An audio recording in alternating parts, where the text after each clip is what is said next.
நிகழ்ச்சிக்கு போகலாம் சார். வாங்க அசத்த போகும் அஷ்ரஃப். சார் இன்னைக்கு நீங்க என்ன செஞ்சு அசத்த போறீங்க? சார் சொல்லலாம் சார். அசத்துங்க. ஒரு மனிதனுடைய உடம்புல வரக்கூடிய நோய் மாதிரி அவனுக்கு வரக்கூடிய துன்பங்கள், அந்த துன்பத்தை போக்கக்கூடிய ஒரே ஒரு மருந்து உலகத்திலே நகைச்சுவை உணர்வு மட்டும்தாங்க. பொதுவாக நகைச்சுவை வெளியில் வேற எங்கேயும் நம்ம தேடி அலைய வேண்டியதில்லை. குடும்பத்தில் நடக்கக்கூடிய நகைச்சுவை ரொம்ப அருமையாக இருக்கும் சார். பார்த்துக்கிட்டிங்கன்னா இப்படி தான் என்ன பண்ணியிருக்கான், ஒரு வீட்டுக்காரன் ரொம்ப கவலையாக இருந்திருக்கான்.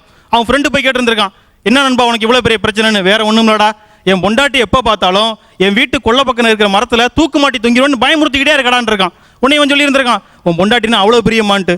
அது ஒன்றும் இல்லடா முட்டா பேல, இது தெரியாமல் கொள்ளையில் வாழை மரத்தை வச்சு விட்டான்னா. ஒரு புருஷங்காரன் என்ன பண்ணியிருக்கான், புடவை வாங்கி கொடுத்துருக்கான். அந்த புடவை பிடிக்கலன்னு பொண்டாட்டி காட்டி பயங்கரமாக திட்டிருக்கா.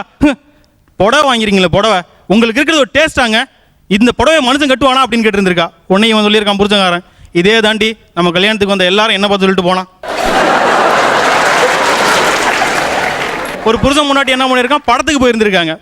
படம் பார்த்துக்கிட்டு இருந்திருக்கான். புருஷங்காரன் சொல்லியிருக்கான் முன்னாடிட்ட, அடியே பின்னாடி உட்காந்துருக்கிறவன் படத்தை பார்க்காம ஒன்னையே தான் பார்த்துக்கிட்டு இருக்கான்னு நினைக்கிறேன், என்னங்க சொல்றீங்கன்னு இருக்கா பொண்டாட்டி. இவனே சொல்லியிருக்கான், நானும் ஆரம்பத்திலேயும் பார்த்துருக்கேன்டி, படம் ஆரம்பிச்சதுலேருந்து சனியனை தலை விதி சைக்கிள்னு சொல்லிக்கிட்டு இருக்கான், நிச்சயமா அவன் படத்தை பார்த்துருக்க மாட்டான், உன்னையே தாண்டி பார்த்துக்கிட்டு இருந்திருப்பான் இருக்கான். சில பேர் ஏடா விடமா பதில் சொல்கிறான் ஆள் இருப்பான். ஒருத்தன் போய் கேட்டிருக்கான், சார் உங்களோட பலம் என்ன, நிச்சயமா என் ஒய்ஃப் தான். அப்போ பலவீனம் மற்றவன் ஒய்ஃப்ன்ட்டான். ஒருத்தன் என்ன பண்ணிருக்கான், வீட்டுக்கு திருடன் வந்திருக்கான். வீட்டுக்கு திருடன் பொண்டாட்டியோட கழுத்தில் கத்தியை வச்சுட்டு கேட்டிருக்கான், ஒழுங்கா மரியாதையா இந்த நகையெல்லாம் கழட்டி கொடுத்துரு, இல்லையா கழுத்தில் கத்தியை விட்டுருவான் இருக்கான். ஒன்று இவன் சொல்லியிருக்கான் புரிச்சுக்கான, கமலா அவசரப்படாதிரி, அவன் என்ன தான் செய்கிறான்னு பார்ப்போம். சில பேர் தன்னால் முடியாட்டியும் அடுத்தவன் செய்ய நினச்சிக்கிட்டு இருப்பான்.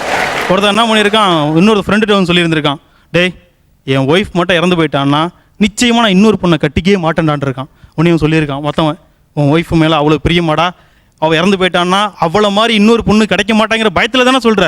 சேச்சா அப்படிலாம் ஒன்றும் இல்லை, கிடைச்சிருவாங்கிற பயத்தில் தான் சொல்கிறேன். ஒருத்தன் என்ன பண்ணியிருக்கான், ஃப்ரெண்டுகிட்ட சொல்லியிருக்கான் பக்கத்து வீட்டுக்காரன்ட்ட, ஏன் ராமு எப்போ பார்த்தாலும் பொண்டாட்டியோட கொஞ்சிக்கிட்டு இருக்க, சரி பரவாயில்ல, பொண்டாட்டியோட ரூமில் இருக்கிறப்ப என்ன செய்யணும், ஒன்று ரூம் லைட்டை ஆஃப் பண்ணணும், இல்லையா கதவையா சாத்திக்கணும். நீ பாட்டுக்கு நேற்று ரைட்டு பண்ண ஹவுஸில் என்னால் இங்கே வீட்டில் இருக்க முடியலான் இருக்கான். உடனே அவன் சொல்லி இருந்திருக்கான், அட போயா நானே வெளியூர் போயிட்டு காலைல தான் வந்தேன். என்ன பண்ணியிருக்கான், கல்யாணமே ரொம்ப நாள் ஆகிட்டு இல்லை, பைத்தியம் முடிச்சாமல் தெரிஞ்சுக்கிட்டு இருந்திருக்கான். உடனே என்ன பண்ணியிருக்கான், அவங்க அப்பன்ட்ட போய் ஒரு தரகர் சொல்லியிருந்திருக்காரு, ஏன்யா இந்த பையனுக்கு நேரங்காலத்தில் ஒரு கல்யாணத்தை பண்ணி வச்சா அவனோட பைத்தியம் தெரியும்ல அப்படின்னு இருக்காரு. உடனே அவன் அப்பா நான் சொல்லியிருக்கான், நல்லா இருந்த பையனுக்கு கல்யாணத்தை பண்ணி தான் இப்படி ஆகிட்டான். சில பேர் பார்த்தீங்கன்னா வில்லங்க முடிச்சவனாவே நம்ம ஆளுகளை தெரிஞ்சுக்கிட்டு இருப்பான்.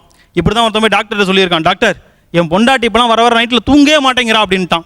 உடனே டாக்டர் இருக்காரு, எப்போலேருந்தியா அப்படின்னு, கொழுந்தியா எப்போ என் வீட்டுக்கு வந்தாலோ அன்னையிலும் தூங்க மாட்டேங்கிறா. ஒரு பொண்டாட்டிக்கார என்ன பண்ணியிருக்கா, போய் டாக்டர்கிட்ட போய் சொல்லியிருக்கா, டாக்டர் என் புருஷன் எப்போ பார்த்தாலும் நைட்டில் புலம்பிக்கிட்டு இருக்காருன்னு சொன்னேன்ல, ஏதாவது வைத்தியம் பார்த்தீங்களா. இவ கேட்ட உடனே டாக்டர் சொல்லியிருக்காரு, அட போனா போயிட்டு போது பாவம் விட்டுருமா, நைட்டெல்லாம் காலை பிடிச்சிட்டு கெஞ்சிரான், பகலில் தான் என்னால் வாயை திறக்க முடியல, நைட்லேயே திறந்துட்டு போகிறேங்கிறான். ஒரு அம்மா சொல்லியிருக்கு மருமவ பக்கத்து வீட்டுக்காரா பொம்பளைட்ட, இங்கே பாரு என் மாமியா காலில் உழுவுறதுக்கெல்லாம் கோச்சிக்கிறாங்க அப்படின்னு. உடனே அவள் பதறி போயிட்டா, காலில் உழுவுறதுக்கெல்லாம் கோச்சிக்கிறாங்க உங்கள் மாமியா. ஆமாண்டி நேற்று கையில் குழவி இருந்துச்சு, மாமியா காலில் போட்டுருக்கேன் அப்படின்ட்டா. வாய்ப்பளித்த அத்தனை நல்ல உள்ளங்களுக்கு நன்றி கூறி விடைபெற்றுக் கொள்கிறேன். நன்றி நன்றி நன்றி.